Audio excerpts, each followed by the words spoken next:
Hey, it's Coach Anderson again from Mississippi Public Broadcasting Online U.S. History from 1877 to present. What we're going to do today is look at Lesson 3, and Lesson 3 is the Great Plains, and we're talking about settling and farming, of course, on the Great Plains. At one point, the Great Plains was called the Great American Desert because no one understood the potential to what that farmland, of course, would become.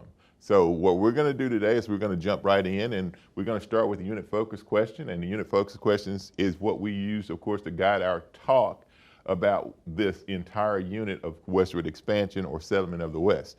Why would people take on the challenges of moving to the West? Now keep in mind, we're not going to answer that question, but we will at some point at the end of the unit come back and have a summative activity on that particular question. What we're also going to do is start with a do now activity. We ask you every time that you come to U.S. History, of course, to bring a journal with you.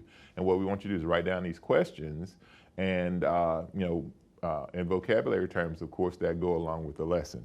Today's do now activity says, what images does a desert or wasteland bring to your mind when you think of it? So we'll give you a couple of moments and let you ponder that question, and we'll come back to you in just a few moments and tell you what we think. Well, you should have had enough time that you were able to go through, of course, and look and at the question, of course, and kind of formulate an idea. But when I think of a desert, I think of a place that is dry. I think of a place, of course, that has cactus. I think of a place that is hot. And when you think about the Great American Desert that we're going to be talking about, we're not going to be talking about a place that looks a whole lot like that. We're going to be talking about a place that is a grassland. And it's going to become some of the best farmland in America. Matter of fact, some of the best farmland in the world. So with that, we're going to move on and talk about the vocabulary. Here we have academic vocabulary and content vocabulary. We will try, as we go through the lesson, to try to identify some of these words, of course, and give you a definition of what they are. But if not, go ahead and look them up yourself, put them in your journal, and you can learn a whole lot by looking them up yourself. Lesson focus question. For each unit, of course, we have a focus question. For each individual lesson, we have a focus question. The focus questions for this particular lesson, in Lesson 3, the Great American Desert, was why was the Great Plains region such an attractive destination for American settlement, and what innovations made farming in the Great Plains possible?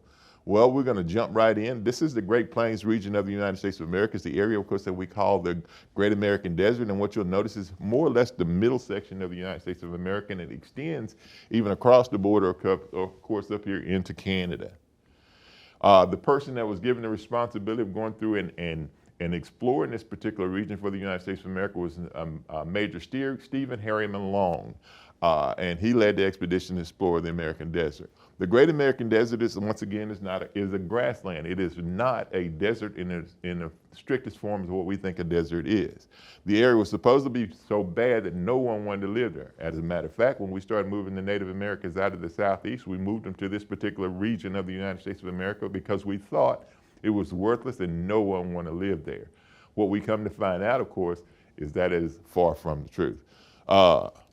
Today, we call that Great American Desert America's breadbasket because most of our wheat and grain crops, of course, are grown there. And those are the very crops we use, of course, to make America's flour that makes American bread. Settling the Great Plains. After the Civil War, the population of the Plains region steadily increased. There were a couple of reasons why it increased. The biggest reason, of course, is because you had Southern blacks, of course, that were leaving this particular region, and they were looking to get free land. And one of the things that was passed was the Homestead Act, and it encouraged people to move or migrate to the area. So the Homestead Act basically, in essence, gave free land to anybody, of course, that would come to the region, of course, to claim it. The railroad companies also were giving away land so that people, of course, or selling land at a very cheap rate for people, of course, to build homes and build towns along the railroad lines. To qualify for the Homestead Act, which would give you 160 acres of land, there were a few things that you had to do. You had to live on the land, of course, for 5 continuous years or 6 months by paying $1.25 an acre, pay a small registration fee, build a home, work the land to improve it, and be a head of household, be a citizen or in the process of becoming one. So if you were interested in, of course, gaining land, all you had to do, of course, is meet those stipulations from the Homestead Act. Sodbusters or plains farmers could build homes from sod and account for the lack of trees because there was a whole lot of problems, of course, or difficulties with living on the Great Plains. One of the ones, of course, was the fact that it was a plains. It didn't have a whole lot of trees. So in order to build homes, we had to do several things, of course, to overcome that, like building sod homes. In addition to that, it was a grassland with very tall grasses, but water wasn't in great abundance. It was water there, but it was deep, of course, in the water table. It had to be drawn up from the water table. And the way that they did that, of course, was through windmills. So wells had to be drilled 100 feet below the ground. Farming innovations like the steel plow allowed us, of course, to get that ground broken up. Seed presses, threshers, steam tractor, reapers transformed the plains into the wheat belt.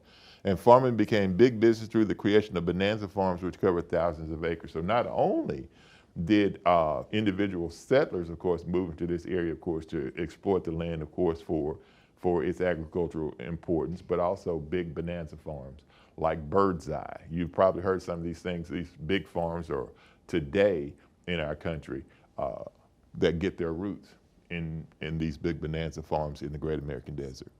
Here is a picture of a typical scene of settlers on the plains. You see a sod house, of course, and you notice the roof, of course, is made of sod also. Here you have a steam tractor. By 1880, the U.S. was the world's leading exporter of wheat. The drought in the late 1880s and the overproduction of wheat and borrowing from banks caused 1/3 of the farmers in the Great Plains, of course, to kind of go out of business. We have to understand something. With the creation of all those new innovations, the one bad thing that it did is it caused a lot of farmers, of course, to produce too much. And the simple law of supply and demand, if you have too much of a product, then the price of that product goes down. And then the farmer has to deal with, on the Great Plains, some different environmental factors like droughts. He has to deal with the pests. So in some cases, it was difficult to make a good living. And when they were fortunate to have good crops, in most cases, it was too many crops, which caused the prices for them to go down. Closing the frontier territory. The Oklahoma Territory was the last area open to settlement, and the subsequent Oklahoma land rush saw thousands of people flock to the area to participate. The railroad brought people, supplies, and opportunity to anyone willing to work. So the closing of the frontier happens when the last of the Indian territories close. And that happens, of course, with the Oklahoma land rush. At this time, students, we will pause and allow you to visit the video from the video description. The video highlights the Oklahoma land rush and the official closing of the Indian Territory. It documents a brief period in our history where free land and the closing of the frontier kind of clash. At this time, we would like you to navigate there, enjoy the video, and once again, do your absolute very best. All right, the lesson focus question. We're going to go through and look at what was the purpose or what was the main idea, of course, this particular lesson. And our two lesson focus questions that we introduced earlier, let's see how well we did. It says, why was the Great Plains region such an attractive destination for American settlement, number one? And two, what innovations made farming in the Great Plains possible? Well, we'll give you a few moments, of course, to contemplate those questions, and we'll come back and see about get an answer in a few moments and let us know how you did. Okay, you should have had enough time that you were able to go through, of course, and look at the lesson focus question. What we're going to do, of course, is go through and look and see what the possible answers could be. Why was the Great Plains region such an attractive destination for American settlement? Well, the low cost of the land. Two, it was fertile. And because of the pioneer spirit, once again, the Great Plains region offered you as a person who was trying to move an opportunity, of course, to make a decent living, gain some land, of course, that could be passed down through your family. So in looking at it, what it does is it provides you an opportunity. And when you look at a lot of people that were coming to this country, especially from Europe, what they wanted was land and opportunity. And the Homestead Act and the selling of cheap land by the railroads gave people the opportunity, of course, to get those things. What innovations made farming in the Great Plains possible? Well, we told you it was a difficult place, of course, to make a living, but because of innovations like the steam tractor, because of the steel plow, because of the seed drill, because of the reaper, because of threshers and one thing, a dry farming technique would allow you to farm in a place, of course, that didn't have a whole lot of water. By having crops, of course, that were in some cases more resistant to a little bit drought. So these types of things, of course, make it easier for farmers to make a living on the Great Plains, sometimes to their detriment. That is the end of lesson 3. We hope that you were able to go through a course and kind of have an idea about what the Great Plains and farming was all about. And remember, the Great American Desert really wasn't a desert at all.